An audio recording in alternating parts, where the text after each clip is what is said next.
యువభారతి వరిష్ఠ సభ్యులని సత్కరించుకోవాలనే ఉద్దేశంతో ఆత్మీయ పురస్కారాలు ఇవ్వడం ప్రారంభించడం జరిగింది. ఈనాడు డాక్టర్ తిరుమల శ్రీనివాసాచార్య గారు, శ్రీ చేగొండి రామజోగయ్య గారు, డాక్టర్ మాడభూషి అనంతాచార్య గారు, శ్రీ సుధామ గారు, డాక్టర్ డిఎన్కే దుర్గ గారు ఆత్మీయ పురస్కారాలు అందుకోవాలి. అయితే వీరిలో డాక్టర్ తిరుమల శ్రీనివాసాచార్య గారు, డాక్టర్ మాడభూషి అనంతాచార్య గారు కొన్ని వ్యక్తిగత కారణాల వల్ల సభకు రాలేదని తెలియజేశారు. మిగిలిన వారిని వేదికపైకి ఆహ్వానిస్తున్నారు. ముందుగా శ్రీ చేగొండి రామజోగయ్య గారిని వేదికపైకి ఆహ్వానిస్తున్నారు.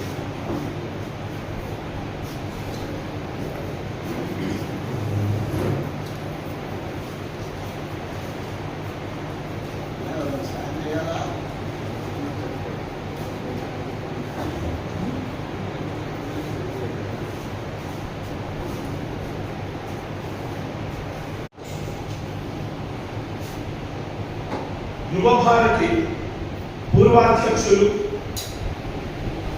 2 దశాబ్దాలకు పైగా యువభారతి సంస్థను ఎంతో ఉత్కృష్టమైన స్థాయిలో నడిపించి తెలుగు భాషకు, తెలుగు సాహిత్యానికి ఎనలేని సేవలు అందించిన డాక్టర్ ఇనువెంటి కృష్ణమూర్తి గారి 95వ జయంతి సభ ఇప్పుడు మనం జరుపుకుంటున్నాం. ఈనాటి సభకు స్వల్ప అనారోగ్యం వల్ల ముఖ్య అతిథి సాహితీ సాంస్కృతిక బంధువు డాక్టర్ కేవీ రమణాచార్య గారు రాలేకపోయారు. అలాగే యువభారతి ఆత్మీయ పురస్కారాలను అందుకోవలసిన యువభారతి పూర్వాధ్యక్షులు, ముఖ్యంగా మా యువభారతి గౌరవాధ్యక్షులు డాక్టర్ తిరుమల శ్రీనివాసాచార్య గారు, డాక్టర్ మాడభూషి అనంతాచార్య గారు, వీరు కూడా మా పూర్వాధ్యక్షులు. వీరిరువురు కూడా కించిత్ అనారోగ్యం వల్ల వారు ఈ సభకు రాలేకపోయారు. ముందుగా వారికి మా నమస్కారాలు తెలియజేస్తూ ఈనాటి సభలో యువభారతి వ్యవస్థాపకులు, ఆనాటి నుండి వ్యవస్థాపక సమావేశకర్తగా ఉన్న మా యువభారతి మూల స్తంభాల్లో ఒకరు ఆచార్య వంగపల్లి విశ్వనాథన్ గారికి, యువభారతి చేపట్టిన ఏ కార్యక్రమమైనా ఎంతో చేయూతనిస్తూ మమ్మల్ని ముందుకు నడిపిస్తున్న వారు ఈ ఐఐఎంసి కళాశాల ప్రధానాచార్యులు శ్రీ చూర రఘువీర్ గారు. వారి ప్రోత్సాహంతో మేము తెలుగు సమాఖ్య కార్యక్రమాలకు ఒక 10 నెలల క్రితం ప్రారంభించాం. ప్రతి నెల జగనగరాలలో ఒక సంస్థను కూడగట్టుకొని ఒక విశిష్టమైన సాహితీ కార్యక్రమాన్ని జరపడం చేస్తూ ఉన్నాం. ఒక 12 సంస్థలు వస్తే 12 సభలు ఒక సంవత్సరం పాటు అలా జరుపుతామనుకుంటే 12 పోయి 24 పోయి 36 సంస్థలు ఇప్పుడు సమాఖ్యలో ఉన్నాయి. ఈ సమావేశాలన్నింటి కూడా ఈ సభా మంటపాన్ని మాకు ఉచితంగా అందజేస్తూ ఎంతో ప్రోత్సాహం ఇస్తున్న రఘువీర్ గారికి ధన్యవాదాలు తెలియజేసుకుంటూ, ఈ సభ కూడా ఇది యువభారతి సంస్థ సభ అయినప్పటికీ వారు ఎంతో ప్రేమతో యువభారతి పట్ల ఉన్న గౌరవంతో ఈ సమావేశ మందిరాన్ని ఈరోజు కార్యక్రమం జరుపుకోవడానికి వారు అందజేశారు.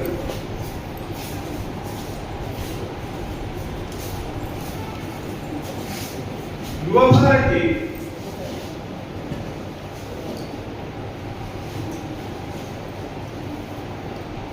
స్థాయిని తెలుగు వారందరూ 2 రాష్ట్రాలు అనుకోండి, దేశ విదేశాల్లో అనుకోండి, ఆ స్థాయిని తీసుకువచ్చిన అధ్యక్షుల్లో ఇరువెంటి కృష్ణమూర్తి గారిని మనం ప్రధానంగా పేర్కొనవలసి ఉంటుంది.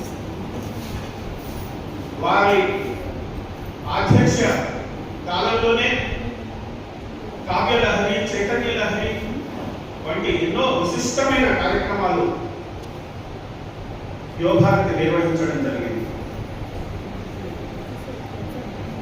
సత్సాంప్రదాయక సాహిత్యమే సదా మాన్యత కూర్చు సమాజమునకు విఖ్యాత సాహితీవేత్తల గ్రంథాలే సౌమనస్యము పెంచు జనులయందు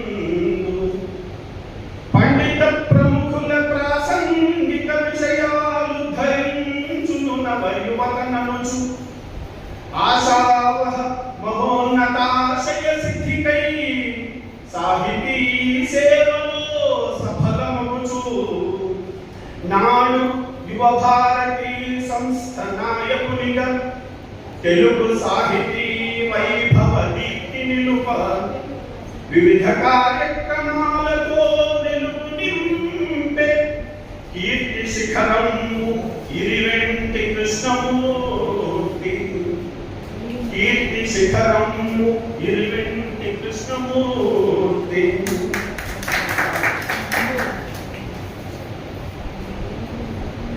డాక్టర్ ఇరివెంటి కృష్ణమూర్తి గారు 1930 జూలై 12న మహబూబ్ నగర్లో జన్మించారు.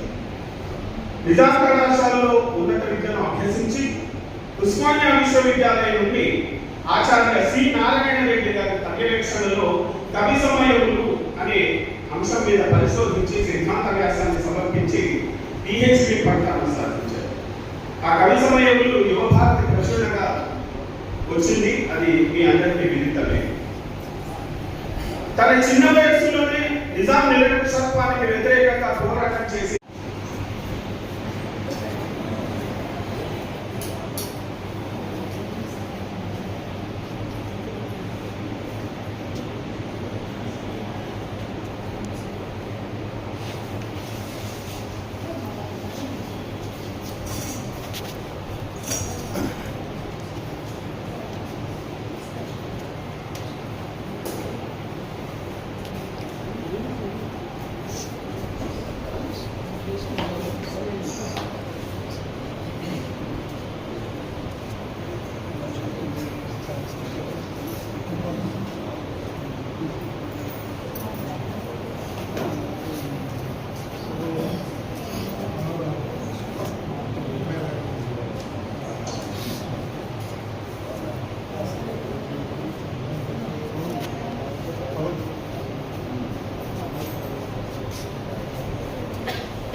ఎందరో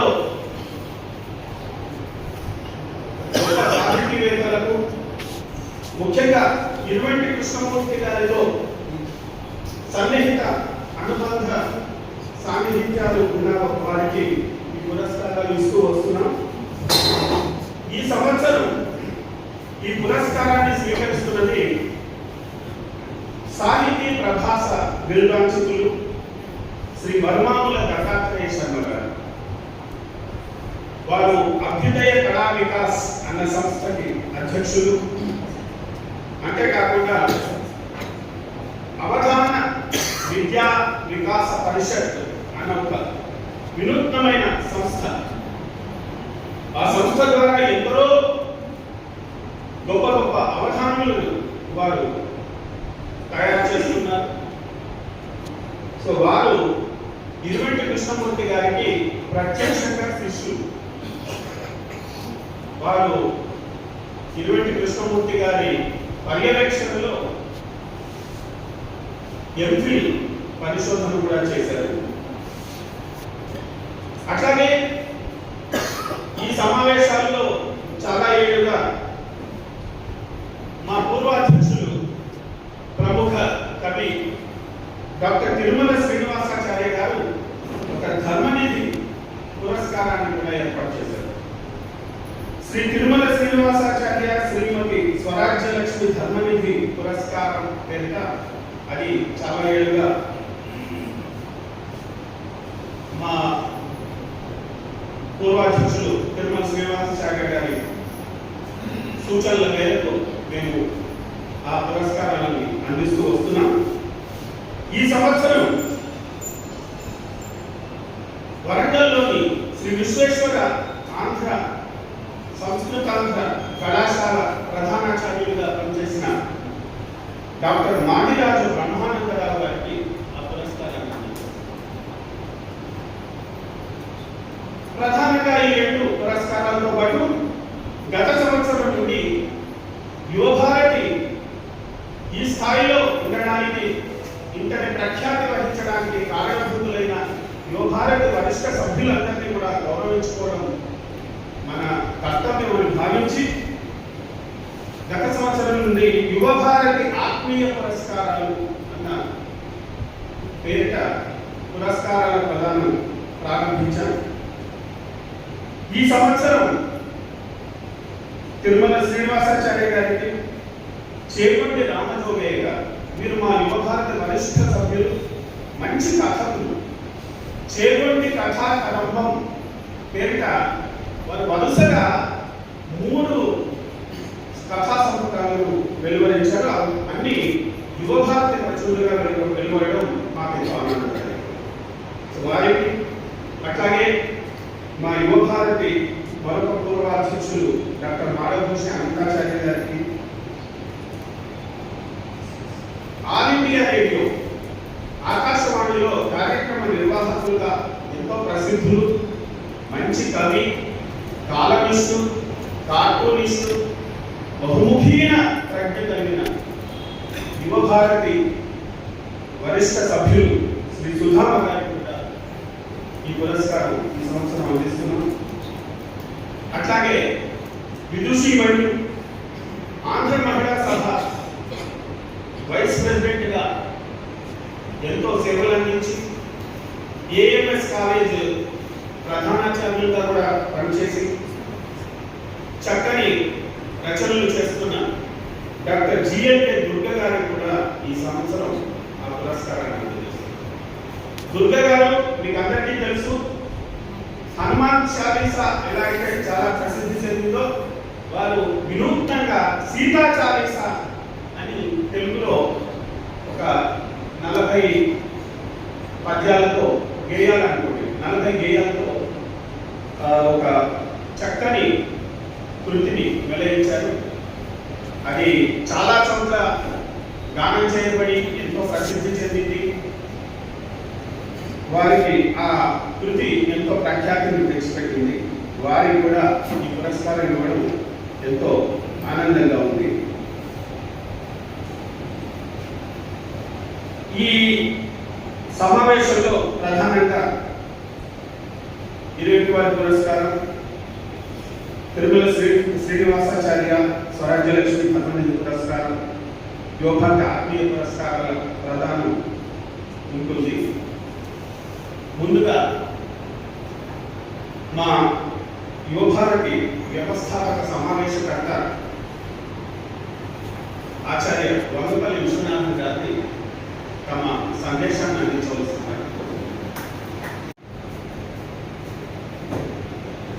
గుర్తుండిపోయేలా వాటిని జీవించారు.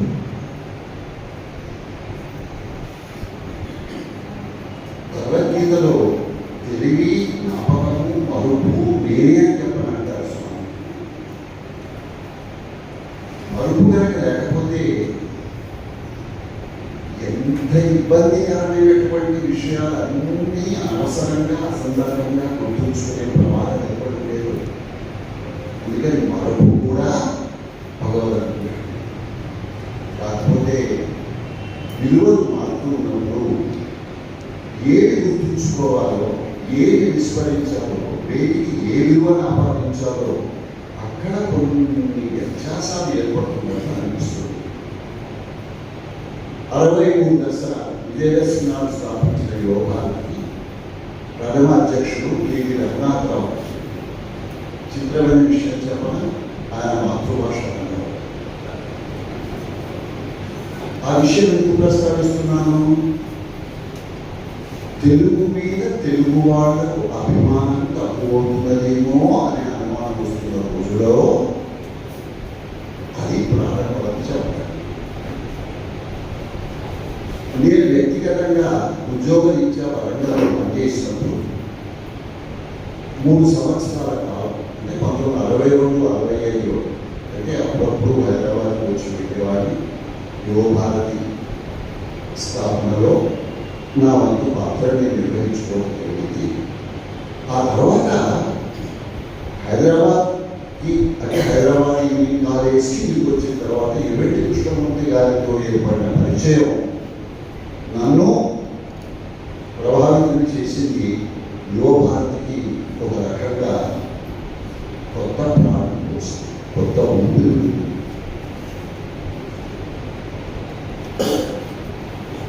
1989వ సంవత్సరంలో వారు మమ్మల్ని విడిచిపెట్టినప్పుడు, వెళ్ళిపోయినప్పుడు ఒక సూర్యుడు, అంతకుముందే కొన్ని సంవత్సరాల పాటు మాతో సన్నిహితంగా కలిగిన ఆచార్య జీవి సుబ్రహ్మణ్యం గారు అధ్యక్ష పదవి చేపట్టి సమర్థవంతంగా నిర్వహించారు. వారి తదనంతరం డాక్టర్ తిరుమల శ్రీనివాసాచార్య గారు, ఎంత సౌకర్యంలో మీకు తెలిసే ఉంటుంది. ఈనాడు వచ్చుంటే మీరు ఆ విషయాలు వారికి ఇంత ప్రస్తుతంగా గమనించి ఉండేవారు. ఆ తర్వాత మా మాడభూషణ ఆచార్య, పల్లకిలో కూర్చునే అర్హత ఉన్న, పల్లకి మోసేందుకు సిద్ధపడే కార్యకర్తలు ఉన్నప్పుడే సంస్థలు పడి కాలం ఉండకపోతారు. అలా కాకుండా నేను కూర్చుంటాను, నీవు మోయి, అంటే పల్లకి మోయి అనేటువంటి భావన కొన్ని సంస్థలు ఉన్నట్టయితే భగవంతుడి అనుగ్రహం ఆ వరకు వాళ్ళు చేస్తారు. అంటే ఒక చిన్న విషయం ఎందుకు నేను చెప్పవలసి వస్తుందంటే, ఒక జిల్లా వాళ్ళని కాదు, ఒక కులం వాళ్ళని కాదు, ఒక నివాస ప్రాంతానికి చెందిన వాళ్ళని కాదు, ఒక కాలనీ వాళ్ళని కాదు, ఒక ఆఫీసు వాళ్ళని కాదు. అంటే సాధారణంగా మనుషులను దగ్గరికి తీసుకొచ్చేటువంటివి ఏవైతే ఉంటాయో భౌగోళిక కారణాలు అవేమీ లేవు. గోపాలతో అక్షరం మీద మమకారం, తెలుగు తల్లి మీద అభిమానం, ఇది ఒక అక్షర ప్రసారంగా భావించారు.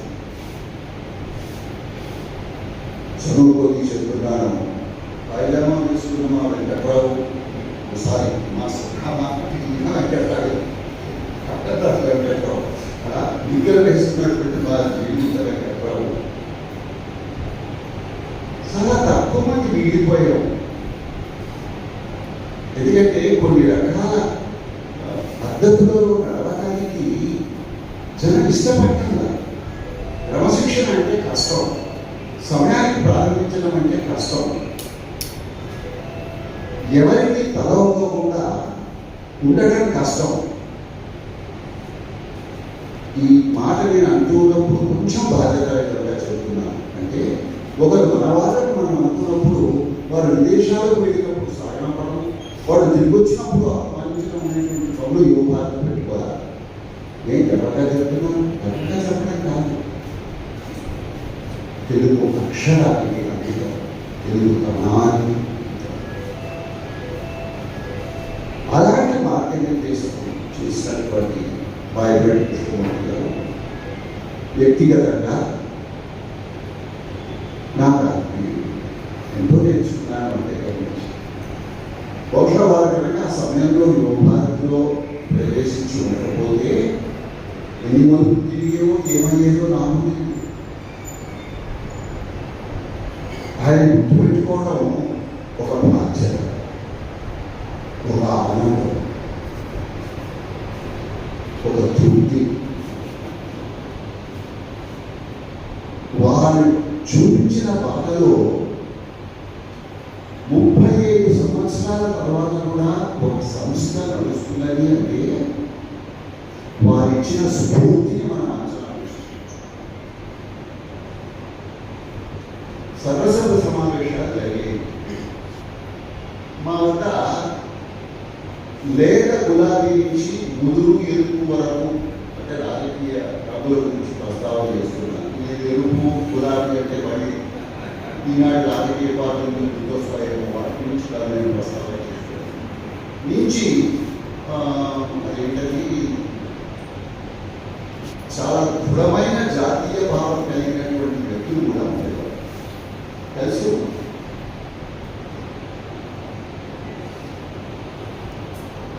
కవిసామ్రాట్ విశ్వనాథ సత్యనారాయణ గారి వ్యాసంతో పాటు పక్కన ప్రభావాన్ని నిలబెట్టి శ్రీశ్రీ వ్యాసాన్ని కూడా ఒకే చోట కొనుక్కొచ్చారు.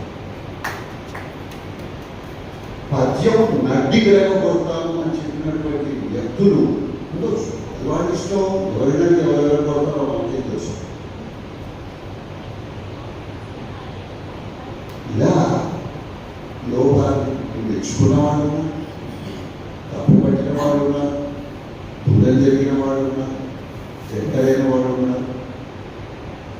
కానీ మాణిక్య వీణాంబలాలయంతి సామంజుల వాస మహేంద్ర నీలజ్యుతి కోమలాంటి మాధవ్య కవినామ శాస్త్ర. ఆ వయస్సుకు అప్పటికి తోచినట్లు ఆనాటి సమాజంలో ఉన్నటువంటి భాషాపరమైన సాహిత్యపరమైనటువంటి అవసరాలను దృష్టిలో పెట్టుకున్నప్పుడు ఆ సరసభ సమావేశంలో తీసుకుని ఒడిబట్ట తీసుకుని వెళ్ళాలిగా. అప్పటికి బాధ తగ్గింది. శంకరమఠానికి వెళ్ళి భారతీయ స్వామి నమస్కారం పెట్టి, ఇది యోగాలకి, ఇది సంకల్పం, ఇది గతం, ఇది ప్రస్తుతం, ఇది వర్తమానం, జగత్తు సాహిత్య నిర్వహిస్తున్నారు ఎప్పటి వారి ఇటువంటి వారి అబ్బాయి ఒక ఫోటో తీశాడు, కానీ ఆ ఫోటో మళ్ళీ నాకు కనబడదు. అంటే ఆయన నేను రాసి ఆనాడు బాధపడాలన్నా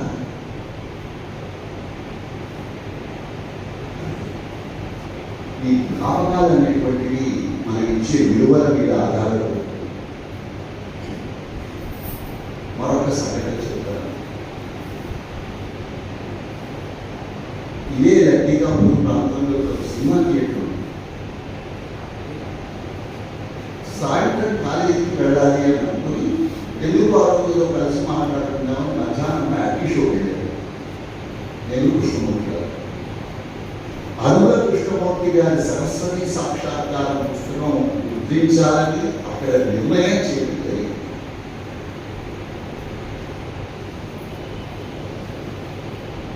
నాడు వలన సంజగరణాన్ని కలినప్పుడే కొరలు వీధిన నీ కనుగాలి వేల వసంతములో కమారు వెన్నాక ఓపలి మంగళ ఇచ్చినట్టు మారాలని ఎక్కడం కదలు ఆలిన పరిస్థితులు కదలు అందరూ ముఖము నా మలినము, నా మనస్సు మలినముగా, నా హృదయం మలినము. అంతవరకు మన రాష్ట్రపతి గారు, కృష్ణశాస్త్రి గారు, నారాయణ రెడ్డి గారు సాహిత్యంలో కొంత చదివిన పరిచయం తప్ప ఏమీ లేనటువంటి నాకు కృష్ణమూర్తి గారి రచనా పద్ధతి, చదివే పద్ధతి, ధోరణి, ఆయన ఒక తాత్వికుడుగా ఉండేవారు. మన వాళ్ళు భూభారతి చాలామంది తెలుగులో చూసుకుంటారు. ఇవన్నీ గుర్తుకొస్తుంది. మరొక్కసారి ఈ వేదిక నుంచి ప్రకటనలు చేసే అవకాశంలో వారికి తెలుగు ఆనందిస్తున్నాను. తర్వాత బ్రహ్మానందరావు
యువభారతి పురస్కారాన్ని మా ఆత్మీయులు సాహితీ ప్రభాస విరాజుడు శ్రీ దత్తాత్రేయ శర్మకు అందజేయడం మా అందరికీ చాలా ఆనందంగా ఉంది. ఈ ఆనంద సందర్భంలో దత్తాత్రేయ శర్మ గురించి ఒక 3 పద్యాలు వినిపిస్తాను. మరుమాముల వంశంబుధి మరుమాముల వంశంబుధి మరుమాముల పుట్టినట్టి. మరుమామ అంటే చంద్రుడు. మరుమాముల వంశంలో మరుమామ అంటే చంద్రుడు, చంద్రులా పుట్టాడు. మరుమాముల వంశంబుధి మరుమాముల పుట్టినట్టి మాన్యుండు కడున్ మరుమల్లె వంటి మనసున మరి మరి పరిమళము మా దత్తుండు. తలపాగా ధరించినట్టి గురుడు కృష్ణరావు గారు తలపాగా ధరించినటువంటి వాడు. మా దత్తాత్రేయ శర్మ కూడా తలపాగా పెడితే ముత్తూరు కృష్ణరావు గారు అలాగే ఉంటారు.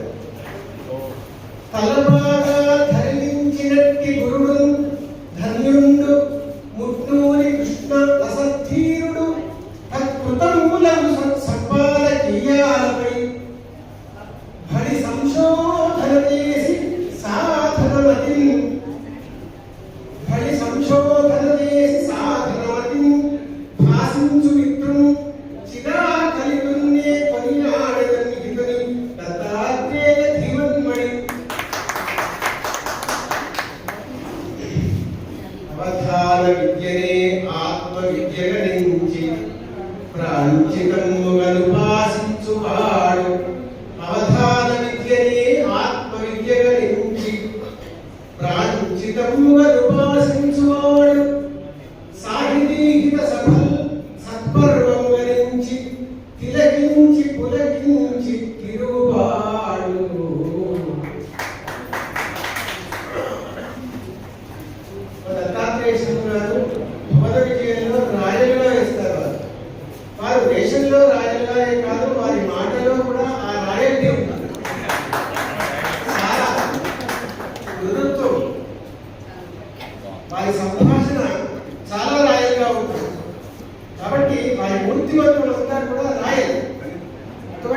ఇంద్రుడై వాడి నలరించువాడు. ఇంద్రసభలో ఇంద్రుడుగా రాణిస్తాడు మా దత్తాత్రేయుడు. పద పదమున కావ్య సంపదలు మెదల, పద పదమున కావ్య సంపదలు మెదల, కడు చమత్కృతి పండించగలుగువాడు. మాట మాటలో చమత్కృతి, అది వారి స్వభావం. వారి పెద్దనాన్న మరుపవన సీతారామ శర్మ గారు, వారు కూడా చమత్కారంగా మాట్లాడేది. అటువంటి ఆ చమత్కృతి దత్తాత్రేయ శర్మలో ఉంది. అతని వదనము వాగ్మయానికి సదనము. మా దత్తాత్రేయ శర్మ గారి వదనము సాహిత్య సదనం, వాగ్మయ సదనం. అతనికి అభివందనముల నందజేరు, అతనికి అభినందనముల నందజేరు. స్వస్తి. ధన్యవాదాలు. పరిచయాన్ని మా యువభారతి మరొక వరిష్ట సభ్యులు ఎస్ నారాయణ రెడ్డి గారు తెలియజేస్తారు. చేగూరి రామజోగయ్య గారు వారి కథా సంకలనాన్ని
సభా సరస్వతికి నమస్కృతి. చుట్టూరా ఉన్న చీకటిని వెళ్తూ కూర్చోవడం కంటే ప్రయత్నించి ఒక చిన్న దీపాన్ని వెలిగించడం మంచిది అన్న గొప్ప నినాదంతో ప్రారంభమైన యువభారతి నేను ఇద్దరు ఒకేసారి పుట్టారు. శోభకృతనామ సంవత్సర విజయదశమి రోజున యువభారతి, శోభకృతనామ సంవత్సర విజయ ద్వాదశి రోజున నేను పుట్టాను. బహుశా అప్పటి నుంచి ఇప్పటిదాకా యువభారతి ఒక సజీవ స్రవంతి అయితే సమాంతరంగా నా అభివృద్ధి కూడా అలాగే కొనసాగుతుంది. ఇది దైవ సంకల్పం నాకు తెలియదు. ఒక రకంగా చెప్పాలంటే యువభారతి పురస్కారాన్ని నాకు అనుగ్రహించినటువంటి ఈ వేదిక మీద ఉన్న పెద్దలకు నేను హృదయపూర్వక నమస్కారం చెప్తున్నాను. యువభారతి నిర్వాహకులు మంగపల్లి విశ్వనాథన్ గారికి, ఆ మూల స్తంభం మొదటి నుంచి ఇప్పటిదాకా, అలాగే మా ఫణీంద్ర గారికి నమస్తే. యువభారతి ఒక సజీవ స్రవంతిగా ఇవాళ నిలబడమే కాకుండా తెలుగు భాష కోసం, తెలుగు సంస్కృతి కోసం అన్ని సంస్థలను కలుపుకొని ఒక తెలుగు వెలుగులను విరజిమ్ముతూ విలక్షణమైనటువంటి స్థాయిని పెంపొందించుకున్నది. ఇందులో ఈ సంస్థలలో మేము కూడా భాగస్వాములు కావడం ఒక అదృష్ట విశేషం. ఇక ఇవాళ నాకు ఎంత ఆనందంగా ఉందంటే మా గురువు గారు పెంచిన శిష్యుడి నేను కనుక ఆయన చేత మెప్పు పొందినటువంటి నేను వారి పేరిట ఇటువంటి వారి పురస్కారాన్ని తీసుకోవడం అన్నది నిజంగా నా పూర్వ జన్మ సుకృతమే. నా దృష్టిలో ఇటువంటి వారంటే ఒక యూనివర్సిటీ, ఆయన ఒక కదలాడే విశ్వవిద్యాలయం, బహుభాషా కోవిదులు, బహుభాషా కోవిదులే కాకుండా బహుగ్రంథకర్తలు, బహుముఖీన ప్రతిభా ధురీణులు, అటువంటి వారి వద్ద నేను చివరి ఎంఫిల్ స్టూడెంట్ గా చేరాను. అంటే నా ఎంఫిల్ థీసిస్ మీద సొంతకం పెట్టిన కొద్ది రోజుల దగ్గర వారు అస్తంగతిపోయినారు. అంతవరకు ఉన్న వాళ్ళందరూ ఒకే అయితే మా సుధామ గారు కూడా బహుశా అఖిల సుందరాకృష్ణ గారు, నేను ఆ ఫోన్లో ఉంటాను. నేను దగ్గర ఉండి వారిని ఒక 2 ఏళ్లుగా వారి వెంట నేను నడిచాను, అంతేవాసిగా నడిచాను. అందుకని ఇటువంటి వారి గురించిన అనేక అనుభవాలు ఉన్నాయి. నేను బిఎస్సి ఫిషరీస్ సైన్స్ విద్యార్థి, సిద్దిపేట డిగ్రీ కళాశాల. నాకు సంబంధమే లేని శాఖ అయితే మా పూర్వ మా పితరుల సంస్కారం లేకపోతే మా ఇంట్లో ఉన్నటువంటి వాతావరణం నన్ను తెలుగు ఎంఏ వైపు మళ్ళించింది. ఆర్ట్స్ కాలేజీలో ఎంఏ తెలుగు ఎంట్రన్స్ రాస్తూ చదివితే ఆర్ట్స్ కాలేజీలో చదవాలి, వింటే నారాయణ రెడ్డి గారి పాఠం వినాలి అని అనుకుని నిర్ణయం చేసుకుని ఎంఏలో చేరాను. ఆ 2 కోరికలు భగవంతుడు నాకు ఇచ్చాడు. అదనంగా ఇరివెంటి కృష్ణమూర్తి గారి లాంటి మహనీయులను దగ్గర నుండి వాళ్ళ దగ్గర విద్య నేర్చుకునే అవకాశం నాకు లభించింది. నేను ప్రత్యక్షంగా ఇటువంటి వారి శిష్యుని కాదు, ఎంఏలో నాకు ఆ పాఠాలు చెప్పలేదు. కాకపోతే ముట్టూరు కృష్ణారావు గారి సంపాదకీయాల మీద పరిశోధన చేయమని నాకు తెలుగు శాఖ ఉస్మానియా విశ్వవిద్యాలయం నిర్దేశించిన తర్వాత నాకు ఎస్వి రామారావు గారు సూచించిన పేరు ఇరివెంటి కృష్ణమూర్తి గారు. అప్పటి వరకు నేను వారిని యువభారతి అధ్యక్షుడుగా సభలలో చూడమే తప్ప వ్యక్తిగతంగా నేను చూడలేదు. నేను శ్రీరామారావు గారిని అడిగాను, సార్ నేను మీ దగ్గర వస్తుంది అనుకున్నాను, నాకు ఇటువంటి వారి దగ్గర ఇచ్చారు, వారంటే నాకు పరిచయం లేదు అంటే, ఒక్కసారి వెళ్ళు, ఆయన ఛత్రఛాయలోకి వెళ్ళిపోతే ఇక నీ అదృష్టం పండినట్టే.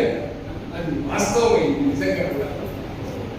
ఒక పక్కన కులశేఖరరావు గారు, ఒక పక్కన ఇరివెంటి వారు, ఇద్దరు ఇళ్ళు ఉండేవి. ఆ ఎవరు గురువులే. నేను నా ఎంఫిల్ థీసిస్ ముట్టూరు కృష్ణారావు గారి మీద పరిశోధన చేస్తున్న సమయంలో నాకు వారానికి 2 సార్లు వారు అనుమతి ఇచ్చేవారు నా ఇంటికి రావడానికి. బహుశా 3 గంటల ప్రాంతంలో నన్ను రమ్మని కోరేవారు. అప్పుడు ల్యాండ్ లైన్ ఫోన్ చేసి రమ్మంటే 3 గంటలకు వెళ్ళేసరికి హాయిగా భోజనం చేసి ఆ పాలు కుర్చీలో కూర్చొని ఆయన నన్ను లోపల కూర్చోమనేవారు. నేను వెళ్తున్నప్పుడు గమనించిన విశేషం ఏంటంటే వారి బహుముఖ్యమైన ప్రతిభకు నిదర్శనంగా నేను మాట్లాడుతున్నాను. ఆయన భోజనం చేసినాక 10-15 నిమిషాలు విశ్రాంతి తీసుకుంటారో లేదో కానీ వెంటనే ఒక ముస్లిం నవాబ్ సాబ్ వచ్చి కూర్చోవారు. ఆయన ఉర్దూలో ఖురాన్ చదువుతూ ఉంటే ఆ ఖురాన్ తెలుగులోకి అనువాదం చేశారు. నేను దగ్గర నుండి చూశాను. అంటే ఉర్దూలో ఉన్న ఖురాన్ తెలుగులోకి అనువాదం చేయగలిగిన సత్తా ఉంది అంటే ఆయన బహుభాష పాండిత్యంగా వెళ్తున్నారు. అది కాగానే ఆయన వెళ్ళగానే ఆ సీట్లు నేను కూర్చోను. నెక్స్ట్ కూర్చోగానే నన్ను ఈ వారంలో ఏం రాసుకొచ్చావు చదువుమనేవారు. నేను చదువుతుంటే అరమోడు కన్నులతో అంటే నిద్రపోతున్నాడా అనిపించేది నాకు. అలా వినేవారు. వింటూ వింటూ వింటూ హాయిగా నా ఆ వ్యాసమంతా అయిపోయేదాకా వినేవారు. విని ఎక్కడన్నా ఒక చిన్న పదం తేడా వస్తే ఒక్కసారి మళ్ళీ పేరుని వినేవారు. నేను రాచరిక వ్యవస్థ అని రాశాను. ఉదాహరణ చెప్తున్నాను. దాంట్లో రాచరిక వ్యవస్థ ఇవాళ సామాజికంగా అందరూ ప్రయోగిస్తున్న వాటిని వెంటనే ఆయన ఒక్కసారి రాచరికపు వ్యవస్థ ఇంకా బాగుంటుంది. అలాంటి చిన్న చిన్న మార్పులు తప్ప ఓవరాల్గా నేను రాసిన వ్యాసాన్ని ఎక్కడ కూడా ఒక చిన్న మార్పు లేకుండా వారు ఆమోదించడమే కాకుండా పైగా నాతో వారు నా అనుగ్రహ వాక్యాలు ఏంటంటే నేను ఒకవేళ అధికారం నాకు ఉంటే నువ్వు చేసిన ఈ పరిశోధనకే నీకు PhD ఇస్తానని అన్నాను. అంత అంత కృషి చేశావు అని ఆయన మెచ్చుకున్నారు. ఆయన పొందినటువంటి విద్యార్థిగా నేను గర్వంగా అప్పుడు ఆ సమయంలో ఉన్నాను. వారి దయ వల్ల బెజవాడ గోపాలటువంటి మహనీయుడిని పరిచయం చేసుకున్నాను. కాశీనాథులు పొన్ను మల్లికార్జున లాంటి వారిని పరిచయం చేసుకోగలిగాను. అలాగే భావరాజు నరసింహారావు గారు లాంటి వారిని, పొత్తూరు వెంకటేశ్వరరావు గారు లాంటి వారిని, సాహిత్య రంగంలో దిగ్గజాలైనటువంటి ఏవికే ప్రసాద్ గారు లాంటి వారిని, అలాగే పొత్తూరు వెంకటేశ్వరరావు లాంటి మహనీయులందరినీ స్వయంగా నేను వెళ్ళి కలుసుకోగలిగిన, రామకృష్ణారావు గారిని చాలా మందిని నేను వెళ్ళి కలవగలిగినాను. వాళ్ళతో మాట్లాడి అలాగే బేటపాలెం లైబ్రరీలో దాదాపుగా నేను తపస్సు చేసినంత పనిచేశాను. ఒక 2 ఏళ్ళు అక్కడ కూర్చొని ఆనాటి కృష్ణ పత్రికలన్నీ కూడా తిరిగేశాను. అవన్నీ తీసుకొచ్చి చూపిస్తుంటే ఒక దశలో నేను చదువుతుంటే అవన్నీ విని ఆయన పులకించిపోయి నిజంగా ఇవాళ ఈ పరిశోధన అంశం ఇలా నీ చేతిలో వాడడం గొప్ప విశేషమని నన్ను అనుగ్రహించినటువంటి ఆ ఈవెంట్ వారి ఆ జ్ఞాపకాలన్నీ వరుసగా వస్తున్నాయి. నా థిసిస్ రాయడం పూర్తయింది. వారికి అది ఒక సమ్మర్ ఆ ఎండాకాలంలో ఆ సమయంలో మేము థిసిస్ రాయడం అయిపోయిన వెంటనే భుజం చేసి నన్ను తీసుకొని వచ్చేవారు. ఇద్దరం కలిసి బస్సులో ప్రయాణం చేసి యువభారత్ సభకి వచ్చేవాడు. అక్కడ ఇంట్లో పాఠం కాగానే యువభారత్లో వారి ఉపన్యాసంలో కూడా మధుర వాగ్మి వినిపించారు. వారు మాట్లాడుతుంటే అనేక విషయాలు దొంతలుగా వచ్చేది. అంతేకాకుండా వారికి ఉన్నటువంటి పరిజ్ఞానం, భారమైనటువంటి పరిజ్ఞానం ఏ విషయం పైన సరే. అందుకని నేను ఆయన హస్తగతులైన తర్వాత రాసిన మాట, ఇరువెంటి వారికి వాయి సాగినంతగా చేయి తూగదు. అది అక్షర సత్యం. అప్పుడే వారు కూడా PhD పూర్తి చేసి ఆ పుస్తకాన్ని కవి సమయాలు ప్రింట్ చేస్తున్న సమయం నేను దగ్గర ఉన్నాను. అది 150 పేజీలు ఆ పుస్తకాన్ని PhD కోసం సమర్పించిన ఏకైక వ్యక్తి అనుకుంటా. బహుశా ఉస్మానియా యూనివర్సిటీ చరిత్రలోనే అలా ఆ ఈవెంట్ వరకు అనేక అనుభవాలు. వారు అంబర్పేట శ్మశాన వాటికలో పైలోకాలకు వెళ్ళిపోతుంటే అక్కడ ఉండి కన్నీరు మున్నీరుగా కాల్చిన సంఘటన కూడా ఇప్పటికీ నా కళ్ళ ముందు జరుగుతుంది. అలాంటి ఇరువెంటి వారి స్మృతులన్నీ ఈ సభలో నాకు ఇప్పుడు కనబడుతున్నాయి. వారి 95వ జయంతి సభ సందర్భంగా నాకు ఈ పురస్కారాన్ని ఇచ్చినందుకు నేను యువభారత్ సంస్థకు సర్వదా రుణపడి ఉంటానని మీ అందరి సమక్షంలో మనవి చేసుకుంటూ నమస్కారం. వేద శాఖలతో పూర్తి చెంది శాస్త్ర పుష్పాలతో ఇచ్చి సౌరునంది పండితావళి దాకటే నిండి ఉన్న అమర పరువైన సభకి పాల్గొంది.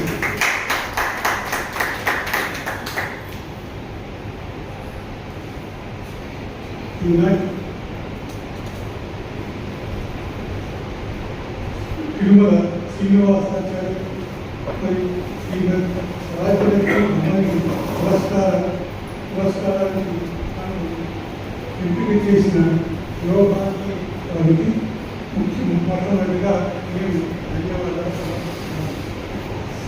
ఇక కొన్ని విషయాలు నేను ప్రస్తావిస్తాను. ఇది శ్లోకర్ష కాదు, ఇది యథార్థమైనటువంటి. నేను శ్రీ విశ్వేశ్వర సంస్కృత డిగ్రీ మరియు పీజీ కళాశాలలో లెక్చరర్గా 1973 సంవత్సరం తర్వాత కొన్ని అక్కడ 27 సంవత్సరాలు లెక్చరర్గా పనిచేసి 6 సంవత్సరాలు ప్రిన్సిపాల్గా పనిచేసి సంస్కృత కళాశాలలో పనిచేసిన ఒక 6 నెలల తర్వాత అది గవర్నమెంట్ ఎయిడెడ్ కాలేజీ సంస్కృత కళాశాల. తర్వాత గవర్నమెంట్ డిగ్రీ జూనియర్ కళాశాలలో ఆ కళాశాలలో చేరిన 6 నెలలకే నాకు మొత్తం జూనియర్ కళాశాలలో లెక్చర్గా అపాయింట్మెంట్ వచ్చింది.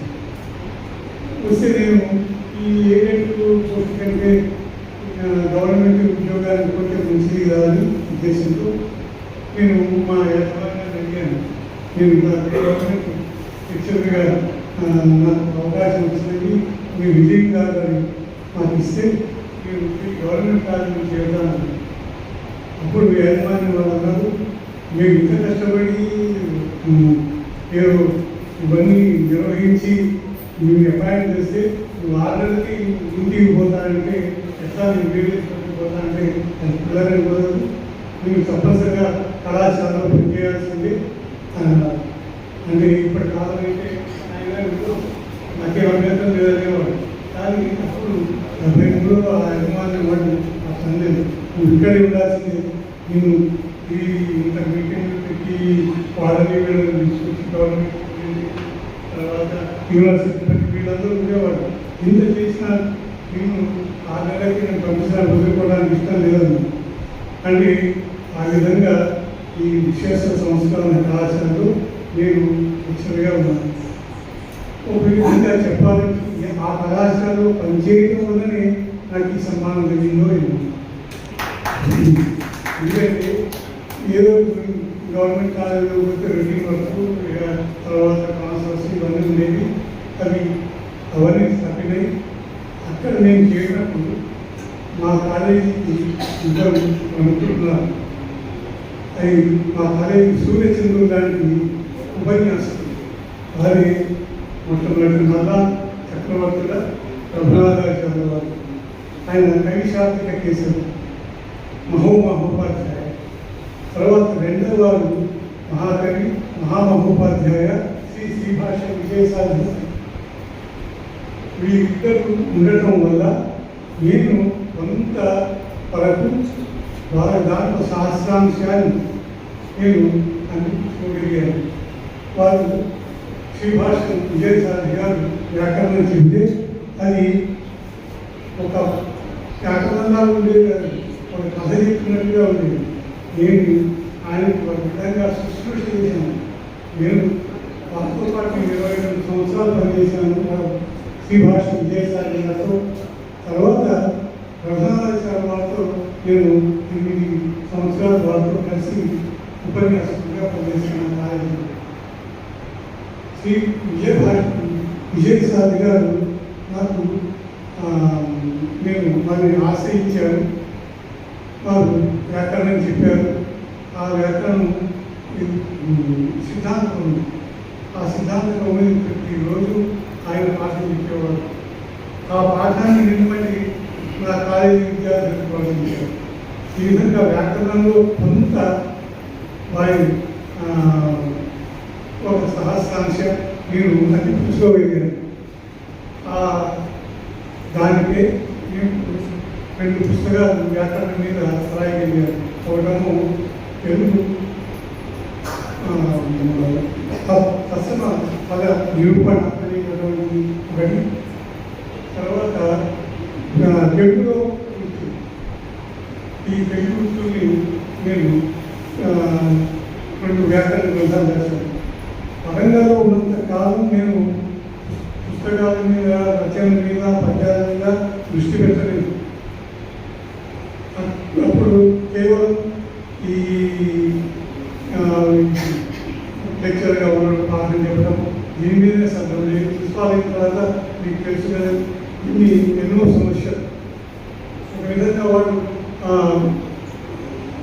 నన్ను కాలేజీ యాజమాన్యం మిమ్మల్ని కళాశాల నుంచి పోవద్దు అనడానికి కారణం నేను తర్వాత నాకు అర్థమైంది. నేను తర్వాత 4 పోస్టులని, ఈ 7 పోస్టులను నింపడానికి నేను పడ్డ వ్యవస్థ అంతా తలప్రాణంతో వచ్చింది. కాకుండా ఆ 4 పోస్టులు తీసుకొచ్చి కాలేజీని నిలబెట్టగలిగాను. అది భగవంతుని కృప. వచ్చే నెల 10వ తారీఖు నాడు మా కళాశాల మరియు తెలుగు భాషా చైతన్య సమితి ఆధ్వర్యంలో ఒక జాతీయ సదస్సును ఇక్కడ నిర్వహిస్తున్నాము. ప్రజాకవి కాళోజీ నారాయణరావు గారి 111వ జయంతి, మహాకవి దాశరథి కృష్ణమాచార్య గారి శత జయంతి, విశ్వంభర డాక్టర్ నారాయణ రెడ్డి 94వ జయంతి మరియు అభినవ వ్యాసుడు దాశరథి రంగాచారి 90వ జయంతి పురస్కరించుకుని ఈ కార్యక్రమాన్ని ఏ వేదిక పైన నిర్వహిస్తున్నాము. మీరందరూ కూడా ఆ రోజు టైం చూసుకుని పార్టిసిపేట్ చేస్తే బాగుంటుంది. డే లాంగ్ ప్రోగ్రామ్ మార్నింగ్ 9 నుంచి సాయంత్రం 5 గంటల వరకు ఉంటుంది. 10వ తారీఖు సార్. ఇది ఇక్కడ వేదిక ఇక్కడనే పండితులుగా అనుమతిస్తే దానికి సంబంధించిన ప్రోత్సాహం మన తెలుగు వైపు వాట్సాప్ గ్రూప్లో పెడతాను అనేలా భావించారు. సరే, అదే కాకుండా ఇప్పుడు అవార్డులు చూసిన తర్వాత ఎంతో నాకు ఒక చిన్న ఆలోచన వచ్చింది. మా అమ్మ నాన్న పేరిట కూడా ఇయర్లీ 2 అవార్డ్స్ ఇస్తే బాగుంటుందని, అది కూడా యువకులకి వేదికపైనే ఇవ్వడం జరుగుతుంది. మా అమ్మ నాన్న ఇద్దరు కూడా టీచర్లు అంటే రిటైర్ అయ్యారు. అంటే ఆర్డినరీ టీచర్స్ కాదు వాళ్ళు, definitely blind teachers, ordinary school teachers కాదు వాళ్ళు. డెఫినెట్ స్కూల్లో ఇద్దరు పనిచేసి అలవాడ క్రాస్ మలపేటలో అప్పుడు ఉన్నది, అందులో రిటైర్ అయ్యారు. సో వారిని స్మరించుకుంటూ నేను మా ఇంటికి వారికి కలిసి ఒక ఫౌండేషన్ స్టార్ట్ చేశాను, రంగయ్య నీలావతి ఫౌండేషన్ అని. దాని తరఫునే మహది అనే పుస్తకాన్ని మళ్ళీ ప్రచురించే అవకాశం యోగాన్ని నాకు కలిగించింది. ఆ గ్రంథాన్ని కూడా యోగానికి ఒక్క పైసా చదవకుండా మొత్తం నేనే భరించి ఆ పుస్తకాన్ని మళ్ళీ ముద్రించాను. వారిద్దరి పేరు మీద ఇయర్లీ 2 అవార్డ్స్ ఇస్తాను. సెలక్షన్ వారి ఇష్టం, నేను కొన్ని సజెస్ట్ చేసిన వారి ఇష్టం. సెలెక్ట్ అయిన వాళ్లకు 10,000 రూపాయలు ఇస్తాను. నగదు 10,000 రూపాయలు, ఇద్దరికి చేరి 10,000, 5,000 కాదు, చేరి 10,000 ఇస్తాను. అవార్డు ఉంటుంది, మెమెంటో ఉంటుంది, షాప్ ఉంటుంది. ఇవన్నీ కూడా మేమే భరిస్తాం. యోగానికి ఏం డబ్బులు, యోగాటి తరఫునే అవార్డ్స్ ఇస్తాం. రంగయ్య నీలావతి స్మారక అవార్డు. ఇప్పుడే వారి అనుమతి తీసుకొని మీకు అనౌన్స్ చేస్తాను. అది కూడా ఈ ఏరియా స్టార్ట్ చేస్తాము 2025లో. బహుశా వారు అనుమతిస్తే నెక్స్ట్ మంత్ తెలుగు వేలు కార్యక్రమంలో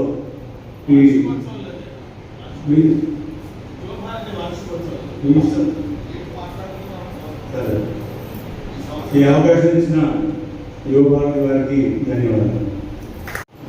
సభా శాస్త్రకి నమస్కారం. 60 ఏళ్ళు దాటాక జ్ఞాపకాలే ఉంటాయి. అందులో మాట్లాడటం మొదలెడితే ఒక పట్టణం నమ్మదు. పిల్లలు అంటుంటారు నేను 1940లో అంటే 2025కి రాను అన్నాను. కాబట్టి అలా జ్ఞాపకాలకు వెళ్ళిపోతే చాలా చాలా విషయాలు వస్తాయి. కానీ సమయాభావంలో ఉంది. ముఖ్యంగా నా సమయాభావమే కూడా. ఎందుకంటే ప్రస్తుతం కోకాపేటలో ఉన్నాను. ప్రతి మొదటి ఆదివారం ఇక్కడికి మనసు ఉంటుంది, కానీ రాలేదు. 2 గంటల ప్రయాణం పడుతుంది ట్రాఫిక్ వ్యవహారం. కాబట్టి ఎంత మనసు పీడుతున్నా కొన్ని ఇబ్బందుల వల్ల రాలేనటువంటి పరిస్థితి ఉంటుంది. తలుచుకుంటే అనేక విషయాలు ముందుకు వస్తాయి, కానీ ఒక 5 నిమిషాల్లో నేను ముగిస్తాను. ఇందాక అద్భుతంగా చెప్పారు, మా చిన్నతనం అంతా మలకపేట కాలనీ నడిచింది. నడుస్తుంటే ఆ డెఫెంట్ స్కూల్ ముందు నుంచి వచ్చేవాడు. అక్కడ వాళ్ళ ఆ హావభావాలు చూస్తే నిజంగా ఎంత ఆనందం వేసేది. అది మనకు వస్తే బాగుండేది. కానీ చాలా విషయాలు తెలిసేవి, ఎందుకంటే చాలాసార్లు వెంటనే ప్రయాణం చేసేవాడు. కాబట్టి వాళ్ళు ఇలా మాట్లాడుకుంటుంటే వాళ్ళ కదలికల్లో తర్వాత టీవీలో న్యూస్లో వచ్చిన తర్వాత వాళ్ళకు కూడా ప్రత్యేకంగా న్యూస్ పెట్టారు దూరదర్శన్లో కూడా.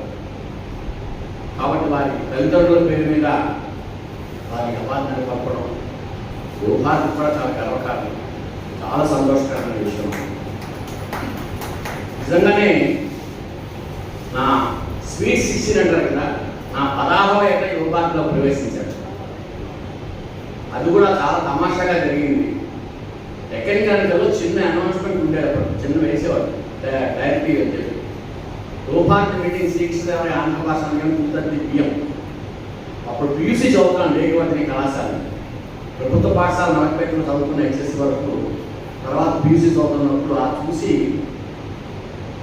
సాహిత్యం అభిమానంతో అప్పటికే నేను చిన్న లిఖిత పత్రిక నడిపేవాడిని స్కూల్ రోజుల్లో. అలాగే యువమిత్రాన్ని ఒక లిఖిత మాసపత్రిక నడిపాను. అమర్జహార్ బాలాంశంగా నడిపాను. అలాంటి ఒక వాతావరణం నుంచి అసలు సాహిత్య అభిమానంతో ఆ భాషాలయం పైకి సమావేశం ప్రచారుతున్నప్పుడు ఇటీవల ఎస్ వెంకటేశ్వరరావు గారు, సివి సూర్యన్ గారు కుర్రాల లోపలికి వెళ్ళడం అనేది నాకు ఇంకా గుర్తుంది. ఆ వెళ్ళడం, అడుగు పెట్టడం పోయి వారు ఇక్కడ అడుగు పెట్టేంత స్థాయికి తీసుకొచ్చారు. అవన్నీ చెప్పాలని చాలా విషయాలు వస్తాయి. మా యొక్క 60వ సంచిక చదివితే అందులో విషయాలు చాలా చెప్పాం. ఆ సంచికలన్నీ మీకు అందుతారు లేకపోతే అందిస్తారు దానికి. అందులో అనేక విషయాలు మీకు తెలుస్తాయి. అదంతా చెప్తే పెద్ద చరిత్ర. ఇవాళ ఒక ఆత్మీయ పురస్కారం ఎన్నాళ్ళు యువభారతితో ఉంటూ యువభారతి దానికి మాకు మేము ఎంచుకున్నట్టే. దానికి పండితులు గారు చెప్పినట్టుగా మనల్ని మనం గౌరవించుకోవడం కూడా ముఖ్యం. ఎందుకంటే ఈ రోజుల్లో కాలం ఎలా ఉంది, ఎన్ని అవార్డులో ఉన్నా కూడా ముందు నీ బయోడేటా నువ్వు పెట్టుకోవాలి. పలానా అవార్డు కేంద్ర శాఖ కానీ అవార్డుకైనా ఇప్పుడు నీ ముందు మీరు బయోడేటా పంపించుకోవాలి. ఆ లెవెల్కి వచ్చింది. కాబట్టి నీ గురించి చెప్పుకోవాల్సిన పరిస్థితి తప్పట్లేదు. కాబట్టి మా గురించి మమ్మల్ని సన్మానించుకోవడం అనేది కూడా తప్పనిసరి పరిస్థితులు అలా చేస్తున్నారని అనిపిస్తుంది నాకు. సరే, అది కూడా ఆనందకరం, కర్తవ్యం కాదు, చాలా సంతోషకరమైన విషయం అని చాలా గొప్పగా భావిస్తున్నాను. అందులో అక్కడ కూర్చోవడంలో కూడా ఎన్నో పరిచయాలు ఉన్నటువంటి ఆంధ్రప్రదేశ్ సార్వత్రిక విశ్వవిద్యాలయ రిజిస్ట్రార్గా ఉన్నటువంటి మా శాస్త్రి గారు 40 ఏళ్ళ మా బాల్య మిత్రులతో మాట్లాడారు. అలాగే నాతో ఆకాశవాణిలో పనిచేసిన కార్యక్రమ నిర్వహణాధికారి మా మంత్రవాద సుధాకర్ గారు, సరే తుమ్మూరి రామ్మోహన్ రావు గారు, సరే మా రూపాయలు గౌడ్ గారిని, మా నారాయణ రవీంద్ర గారిని పిలవాలి చెప్పట్లే. సరే రామసర్వ గారు లాంటి పేరు విన్న మహనీయులు వరంగల్ నుంచి. ఎందుకంటే కాళోజీ గారితో, ఇరువెంటి కృష్ణమూర్తి గారితో వాళ్ళకి అవసరం ఉంటుంది. ఎందుకంటే ఇందాక రఘువీర్ గారు ఏ పేర్లైతే ఇందాక ప్రకటించారో సామాన్యాల్లో వాళ్ళందరితో మాకు పరిచయం ఉంది. వాళ్ళందరితో సన్నిహిత సంబంధాలు ఉన్నాయి. కాళోజీ గారి జీవన గీత రెండవ పుస్తకం, సరస్వతి రక్షకరణతో 2వ పుస్తకం. విశ్వనారాయణ గారి ఇంట్లో కూర్చొని ఆయన చెప్తుంటే ప్రెస్ కాపీ రాయడం, నా హ్యాండ్ రైటింగ్ రాయడం నాకు బాగా గుర్తుంది. ఆ అదృష్టం మాకు ఇక్కడ జీవన గీత ఆ బాబు గారి గుర్తొచ్చాడు. అలాగే ఇరువెంటి కృష్ణమూర్తి గారు, వారిని ముఖ్యంగా తలుచుకోవడం ద్వారా ప్రధానమైనటువంటి కారణం. ఇరువెంటి కృష్ణమూర్తి గారి డాక్టరేట్ కవి సమయాలు బహుశా అందాక పడింది చెప్పినట్టుగా బహుశా డాక్టరేట్ పుస్తకాలు అంటే 400 పేజీలు 500 పేజీలు అనుకుంటారు. 150-200 పేజీల్లో ఆ కవి సమయాల సిద్ధాంత గ్రంథాన్ని సమర్పించాడు. ఆ సిద్ధాంత గ్రంథాన్ని ఫెయిల్ కాపీ వారి ఇంట్లో కూర్చొని 150 పేజీల వరకు నేనే రాశాను. పొద్దున్నే పెడితే నాకు టిఫిన్ పెట్టేవారు. పొద్దున్న 7:30కి వెళ్ళి 8కి కూర్చుంటే 11 దాకా కూర్చునేవారు, చెప్పేవారు ఆయన. నేను డిక్టేషన్ ఆయన చెప్తుంటే నేను రాస్తుండేవాడు. ఆ అదృష్టం ఒక ఆయన 120 పేజీలంతా ఫెయిల్ చేసిన తర్వాత నాకు కరీంనగర్ కళాశాలలో లెక్చరర్గా ఉద్యోగం వచ్చింది. నువ్వు వెళ్ళిపోవాలి తర్వాత చూసుకుంటే ముందర జాయిన్ అవ్వాలి వెళ్ళిపోవాలి. తర్వాత ఎవరో పేరు చేశారు. మొత్తం నా హ్యాండ్ రైటింగ్తోనే కవిసభ్యాలు ముందు ప్రెస్ కాపీ సిద్ధాంత గ్రంథానికి ఉండేది. అలాగే కోశేఖరరావు గారు ఎదురుగుండా ఉండేవారు. వారి యొక్క సిద్ధాంత గ్రంథానికి ఒక చిత్రం వేశాను. టీవీ సుబ్రహ్మణ్యం గారి సిద్ధాంత గ్రంథానికి ఒక చిత్రం వేశాను. అలా ఒక చిత్రకారుడుగా కూడా రూపానికి అవకాశం వచ్చింది. మా మొట్టమొదటి పుస్తకం మ్యూజికల్ అంటే సరస్వతి సాక్షాత్కారం జీవనగీత తర్వాత వచ్చినటువంటి 3వ పుస్తకం మా సభ్యుల సంకలనం, 4 కవితల సంకలనం. అందులో ఫస్ట్ ఇటువంటి కృష్ణమూర్తి గారు, చక్రవర్తి వేణుగోపాల్ కవి గారు ఉండేవారు. ఆయన లేడు. ఆయన అల్లవారి వెంకట్రావు ఇంకా సుధామణి అప్పుడప్పుడే పెట్టుకుంటున్న కాలం పేరు అల్లవారి వెంకట్రావు, బంగపల్లి విశ్వనాథం, మా నలుగురిని ఆ సంకలనం మ్యూజికల్. ఆ మ్యూజికల్ కవితా సంకలనానికి కూడా ముచిత్రం నేనే వేశాను. కాళోజీ గారి అధ్యక్షతలో నారాయణ రెడ్డి గారు ఆవిష్కరించారు. అప్పుడు ఆయన చేసిన ప్రశంస నాకు గొప్ప సర్టిఫికేట్. కవిత్వంలో బొమ్మ గీస్తాడు, బొమ్మలో కవిత్వం రాస్తాడు అని చెప్పి నారాయణ రెడ్డి గారు అన్నటువంటి మాట. సరే ఇలా చెప్పుకుంటుపోతే చాలా ఉంది. ఇవాళ కృష్ణమూర్తి గారిని కలుసుకోవడం అనేది నిజంగా ఇలాగ విశ్వనాథం గారు కూడా చెప్పారు. ఆయన వచ్చస్సు కానీ ఆయన మాట కానీ ఆయన యువపాత్రని ఏకీకృతం చేసినటువంటి ఆ ముఖ్యంగా నేర్పింది సమ్యక్ దృష్టి. ఇందాక చెప్పిన అటు పక్క విశ్వనాథ ఇటు పక్క శ్రీశ్రీ ఇద్దరిని కూడా కలిపినటువంటి మహతి. ఆ మహతికి అష్టాలంగా నేనేం చేశాను, శ్రీరాఘరావు గారు ముఖ్యంగా వేసేద్దాను.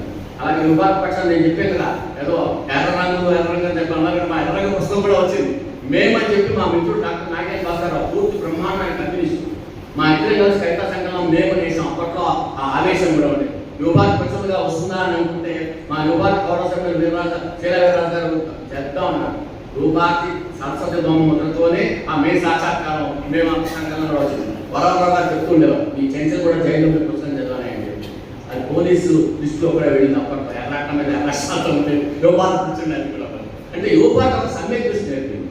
సరస్వతి పరిషత్ ప్రాచీన కళాశాల విద్యార్థిగా మా ప్రిన్సిపాల్ పీకే రంగనాథ్ గారు ఉండేవారు. ఆయన అద్భుత దృక్పథంతో ఆయన కలిపితే సమ్యక్ దృక్పథంతో యువపాత్ర మమ్మల్ని నిలబెట్టింది. తర్వాత ఆకాశవాణిలో కార్యక్రమాన్ని ముందు ప్రోగ్రామ్ డిప్యూటీ ఆఫీసర్గా మేము చేయడం సుధాకర్ అయిన తర్వాత కార్యక్రమాన్ని ప్రోగ్రామ్స్గా ఉండి ప్రోగ్రామ్స్ అయిన వెంటనే ఆ విజయవాడ కేంద్రంలో ఉషశ్రీ గారి స్థానంలో ఉషశ్రీ గారి తర్వాత ఆ తెలుగు సెక్షన్ నేను చూశాను గొప్ప నాడు. తర్వాత హైదరాబాద్ వచ్చి ఒక 10 ఏళ్ళు నడిపాను. తర్వాత జాతీయ కవిసమానం ఇలా అనేక కలుసుకుంటే అనేక విషయాలు ఉన్నాయి. అయితే వీటన్నిటికీ పునాది మా యువభారతి. ఎందుకంటే యువభారతి సాహిత్య సమావేశం ప్రతి నెల మొదటి 3వ ఆదివారాల్లో మధ్యాహ్నం 2 నుంచి 5 వరకు ఖచ్చితంగా జరిగేది. అప్పటి నుంచి ఇప్పటి వరకు అదే సమయపాలన. అందులో తారీఖానంగా మేము నేర్చుకున్నటువంటిదే మమ్మల్ని స్థాయికి నిలబెట్టింది. ఇవాళ మేము నిలబడ్డాం అంటే ఇవాళ కవిగా కానీ ఒక చిత్రకారుగా కానీ నలుగురిలో ఆకాశంలో ఒక మంచి ఉద్యోగిగా కానీ పెట్టుకున్నటువంటి వాడే కారణం అని. అందరూ ఇక్కడ ఉన్న ఏజీ ఆఫీస్ మిత్రులు రంజన్ మట్టికొండ వెంకటరమణ గారు ఉన్నారు. వారంతా కూడా వీళ్ళంతా కూడా చాలా సన్నిహితులు. వీళ్ళందరితో కూడా గొప్ప పరిచయాలు ఏర్పడ్డాయి. సరే మరుమాన దత్తాశ్రమ గారు వాళ్ళ ఆ వెంకటరమణ గారు దర్శనం సంపాదన వీళ్ళందరితో కూర్చోరు. అలాగే దుర్గ గారు అందరూ మనవాళ్ళే. పోగంటి ఉషారెడ్డి గారు నా సప్తపదుల పుస్తకం ఒకటి రాశారు. దాదాపు ఇప్పటికీ 10 పుస్తకాలు వచ్చాయండి సప్తపదిలో. మన రేపు వచ్చే నెల సెప్టెంబర్ 10వ తారీఖు గుంటూరు చెందిన దినవహి సత్యవతి గారిని సప్తపద ప్రక్రియలో రామాయణం రాశారు. ఆ రామాయణం ఆవిష్కరించబడిపోతుంది. అక్టోబర్ 10వ తారీఖు డేట్ వర్షన్ ఇచ్చింది. అక్టోబర్ 10వ తారీఖు సప్తపద ప్రక్రియలో రామాయణం సుందరకాండ సంక్షిప్త రామాయణం సుందరకాండ వాడు వెలువరించబోతుంది. ఒక 10 పుస్తకాలు వచ్చాయి. అన్నిటిగా విశేషంగా మొట్టమొదటి పుస్తకం విహారి గారు అంటే పదచిత్ర రామాయణం అని చెప్పి 6,500 పద్యాల్లో రామాయణాన్ని రచించి అప్పాజోసుల విష్ణు పట్ల 1,000 లక్షల రూపాయల పురస్కారాలు పొందినటువంటి విహారి గారు మొట్టమొదటి సప్తపది ప్రక్రియని అందిపుచ్చుకుని 116 ఆయన రాశారు. ఇప్పటికీ ఒక హితవారిగా ఆ స్పేస్ వాట్సాప్లో మన వాట్సాప్ గ్రూప్లో 740 మంది సభ్యులతో నడుస్తుంది. ఇటీవలే అష్టాక్షరం అని చెప్పి కుర్రాడికి ఇంట్రెస్ట్ క్రియేట్ చేయడం కోసం 8 అక్షరాల్లో మేము చక్కని మంచి మాటలు చెప్పడం చెప్పి మొదలెట్టాం. దాంట్లో ఇప్పుడు 420 పైగా ఉన్నారు. వాళ్ళంతా రాస్తున్నారు. 8 అక్షరాల్లోనే మంచి మాటలు చెప్పండి. పాటలు అన్ని కృష్ణం అంటే జగద్గురం లెక్కంటే 8 అక్షరాలు. అలా పాపులర్గా ఉన్న మీరు అలాగా ఉంటాయి. మీరు 8 అక్షరాల్లో ఏం సృష్టిస్తారు? అలా ప్రతిరోజు ఒక ముఖ్య అతిథిని పెట్టి బాగా సెలెక్ట్ చేస్తారు. వచ్చినవన్నీ ఒక పేరు తీసేసి పంపిస్తాం. ఇవాళ మస్కట్ నుంచి ఒక అతను జడ్జిగా ఉన్నటువంటి అతను పంపించారు సార్. అంటే ఇదంతా కూడా ఈ ప్రయోగాలు కానీ వ్యవహారాలు కానీ యువపార్క్ నేర్పించినటువంటి వ్యక్తే, నీవు నేర్పిన విద్య నేను లక్ష్యాన్ని చెప్పి హనుమంతుడు ముందుగా గొప్పగా ఉంటుంది. కాబట్టి అంటే ఎక్కడున్నా కూడా ఒక చైతన్యవంతమైనటువంటి ఒక స్ఫూర్తిని మనుషుల్లో కలిగించి ఇవాటికి యువపార్క్ సాహిత్యం మిత్రత్వం కానీ మా స్నేహం కానీ నిలబడిందంటే ఎంతోమంది వెళ్ళిపోయారు. వాళ్ళని తలుచుకుంటే అదొక పెద్ద కథ.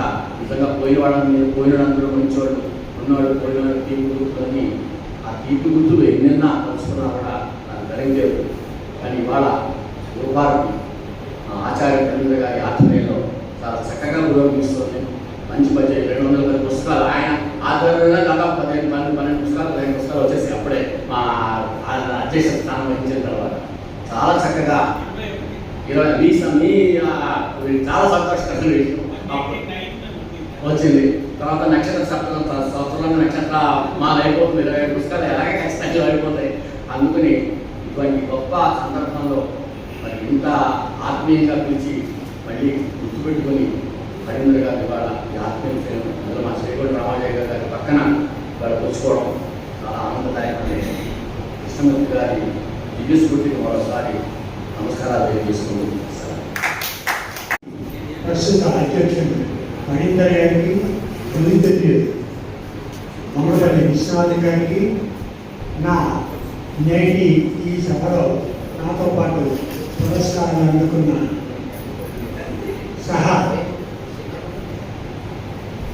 సమాన గ్రహీతలకు నా నమస్కారం. వారితో పోలిస్తే నేను ఏ పాటికి వస్తానో నాకే అర్థం కాదు. సుధామ లాంటి బహుముఖ ప్రజ్ఞాశాలి కాదు, గ్రంథశాలని కాదు, కానీ బహుగతకర్తని కూడా కాదు. అయితే ఈ సందర్భంలో నా పుస్తక సంకల్పాలలో ఒకటి అంకితం ఇచ్చిన ఇరువిటి కృష్ణమూర్తి గారికి ఒకసారి నా ప్రణామాలు చెల్లిస్తూ నా ప్రతిస్పందన ప్రసంగాన్ని ఆరంభిస్తున్నాను. అయితే ఒక విషయం తెలియజేయాలి. యువభారతిలోని ఇతర సభ్యులు మాదిరిగా ఎందుకనో 5-6 దశాబ్దాల సాన్నిహిత్యం ఉన్నా కూడా నాకు యువభారతిలోని ఇతర సభ్యుల మాదిరిగా ప్రసంగ నైపుణ్యం అవ్వలేదు. అయినా చేతనైన మేరకు నా ప్రతిస్పందనను క్లుప్తంగా నేను తెలియజేయడానికి ఆరంభిస్తున్నాను. ఒక విషయం చెప్పాలి. 2 అంశాల పరంగా నేను నేటి సభ యువభారతీయులకు, యువభారతి సంస్థకు, యువభారతి సంస్థ నిర్వాహకులకు క్షమాపణలు 2 అంశాల వారిగా చెప్పుకోవాల్సి ఉంది. అది ఏమిటి అంటే, ఒకటి, గత 25 నెలలుగా నేను యువభారతి కార్యకలాపాలకు, సమావేశాలకు దేహం చాటేశాను. కానీ పరోక్షంగా నేటి టెక్నాలజీ పుణ్యం అంటూ ఫాలో అవుతూనే ఉన్నాను. దానికి కారణం అనారోగ్యం. ఒక సన్నిహితుల మధ్య ఉన్నప్పుడు వ్యక్తిగత సున్నిత విషయాన్ని కూడా చెప్పడానికి సంకోచం కలగదు. కాబట్టి ఈ విషయం ప్రస్తావిస్తున్నాను. గత 25 నెలలుగా నేను యువభారతి సంస్థకు దూరంగా ఉండడానికి, సమావేశానికి దూరంగా ఉండడానికి కారణం తెలియజేయడం సముచితంగా ఉంటుంది అనుకుంటాను. ఏమిటంటే,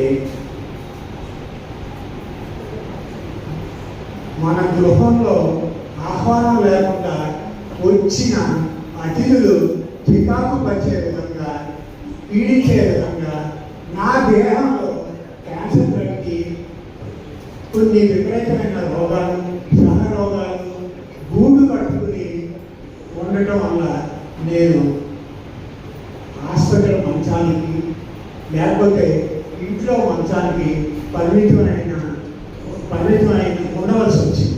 అందుకనే నేను యువభారతి కార్యకలాపాలకు ప్రత్యక్షంగా పాల్గొనలేకపోయాను. అయితే ప్రత్యక్షంగా పాల్గొంటేనే అదో తృప్తి. ఇక ముందు కూడా